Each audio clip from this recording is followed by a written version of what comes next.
Morning, glory, America. Bonjour, hi, Canada. I'm Hugh. Thank you for listening to the Hugh Hewitt Show this morning in Studio North, the Relief Factor studio. I'm joined by Byron York of the Washington Examiner, Fox News contributor extraordinaire. Good morning, Byron. Good morning, Hugh. First question has to do with the second assassination attempt and the Secret Service. On yesterday's commentary podcast, someone made the remark that this time the Secret Service succeeded. I don't think so.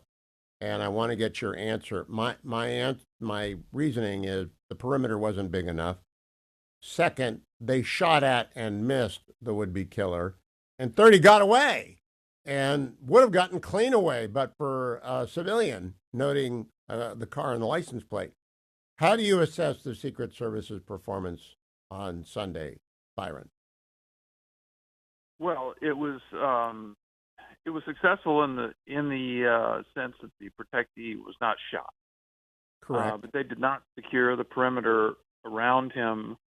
They did not keep this guy from lying in wait for 12 hours, setting up a place from which he would kill the former president. And the idea, by the way, I mean, it talked about Trump was 300 to 500 yards away. He was on an earlier hole. The idea, obviously, was to wait till Trump got right in front of him and then kill him.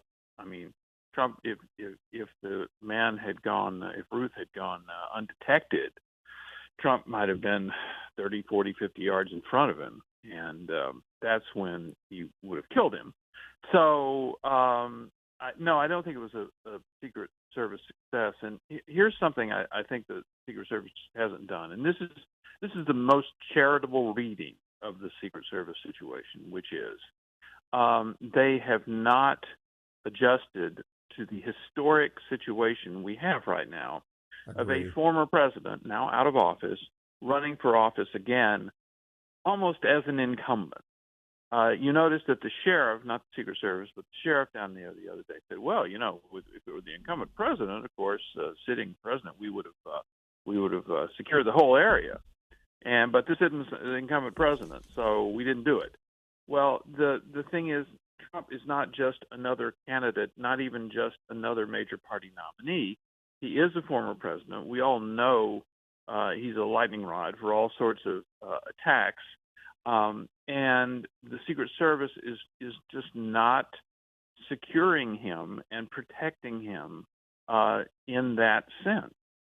Now, Byron, I've known Secret Service agents since I went to work for Richard Nixon in San Clemente in 1978. They are wonderful men and women. They are brave to a person. They will put themselves in front of a bullet. But you can't put in what God left out, which is resources and the Congress. And I do believe you got to ask yourself, did he ever have a clear line of sight on the president?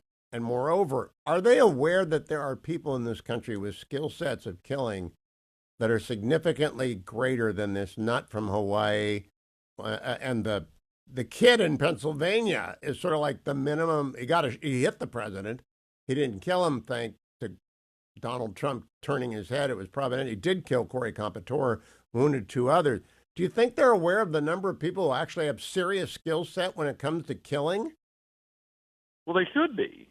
And by the way, this is, for what it's worth, these are two incidents. One, an actual attack in which shots were fired, and two, another in which the would-be shooter didn't get off any shots, apparently, involving long guns. And I believe that there has not been an attack on a president or a presidential candidate involving a long gun since the assassination of JFK in 1963. The Secret Service had kind of gotten the line of sight thing down and had protected its various protectees, the president, vice president, and major candidates, for decades and decades. And here we have these two situations, one in which the president is actually struck by a bullet from a semi-automatic rifle, and the other where a shooter is lying in wait for him.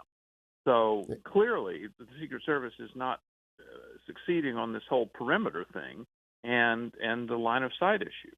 I also want to remind people, as the litany of assassination attempts is repeated again and again, Sarah Jane Moore and Squeaky Fromm both used handguns in 1975. There was a grenade thrown on George W. Bush's stage in the country of Georgia that luckily did not go off, but it was thrown to where it could have killed former President W. Byron, I went over at the beginning of the program that Nate Silver still gives Donald Trump 59.7% chance of winning after the debate is baked in, 40% chance to Harris. But polls have Harris ahead now within the margin of error. They don't factor in the assassination attempt. How, if at all, do you expect the second assassination attempt to impact the election? Well, I would expect it just to be a part, and maybe not a big part, of another releveling of the polls that I expect will take place in the next week or two, which is after the original sugar high of the Switch and Harris becoming the sort of instant nominee. We did see polls go up compared to Joe Biden's polls, which were terrible. We saw the polls go up, and then we saw shortly before the debate, especially with the New York Times Siena poll and a couple of others, we saw the idea that Harris might actually be coming to earth a little bit. She had a good debate. Trump had a bad debate. And so I think we're seeing those polls right now.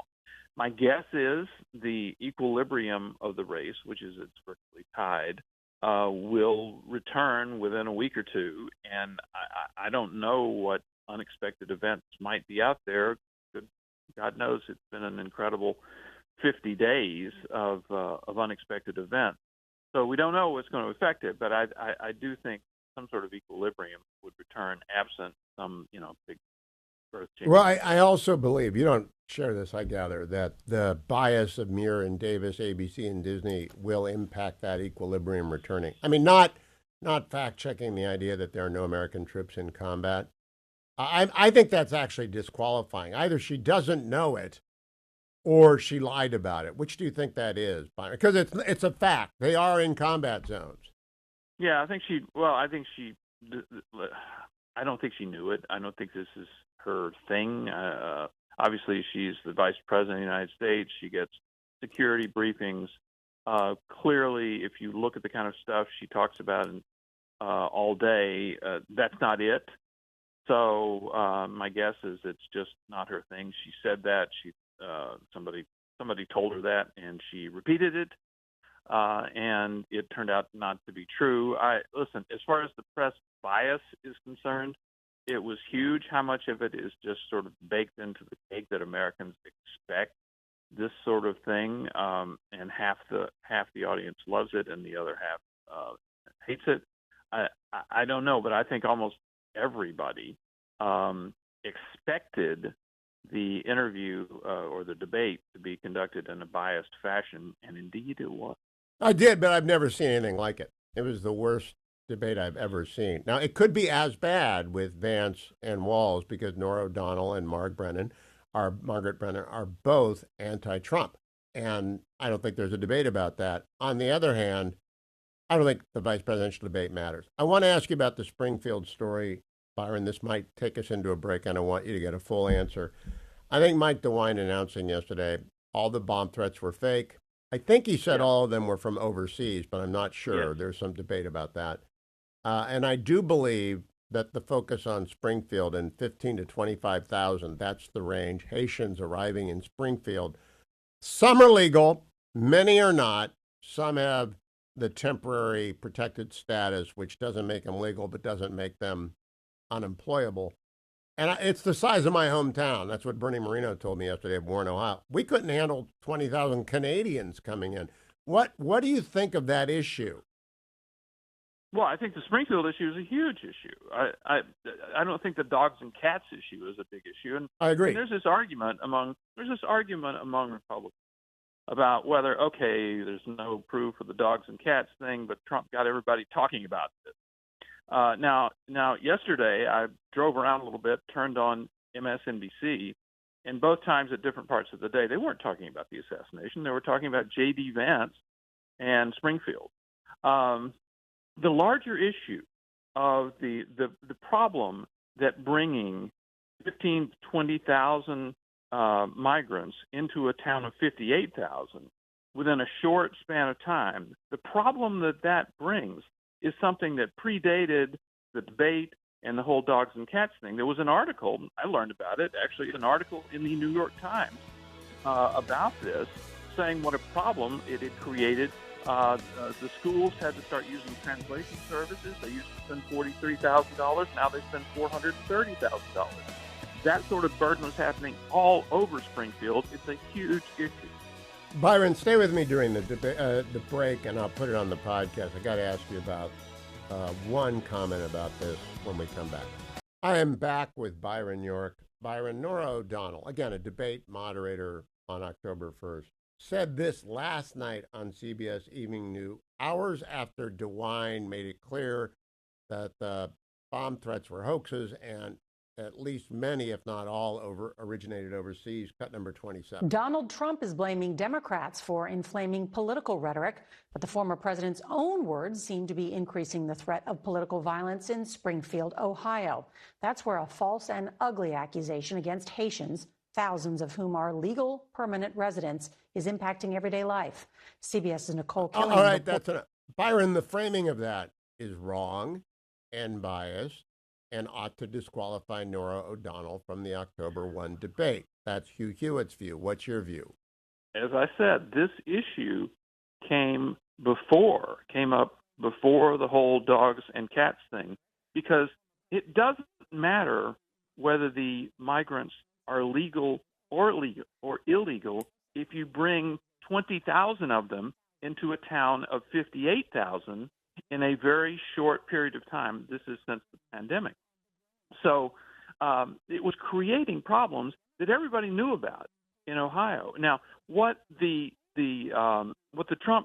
dogs and cats thing has allowed Democrats, and apparently Norah O'Donnell as well, to do is to look away from the problems created by bringing 15 to 20,000 people who don't speak the language, who don't have a lot of life skills in Springfield, Ohio, at least, and bringing them in creates enormous problems in terms of housing, in terms of school, in terms of health care. It blows budgets all over the place, and everybody in Springfield, Ohio, and in Ohio government were concerned about this. But Byron, I have one last question. Yeah. Do you know anything about why Springfield was chosen and not, say, Flint, Michigan? I think that's a great question. You think, well, how did this happen? We know that the Biden administration has relocated migrants, illegal and legal, into places around the United States. We've had, reports of planes landing and, also a large group of migrants getting out. We know that that happens. How did this happen in Springfield, Ohio? Was it entirely organic? Was it planned by somebody? I don't know.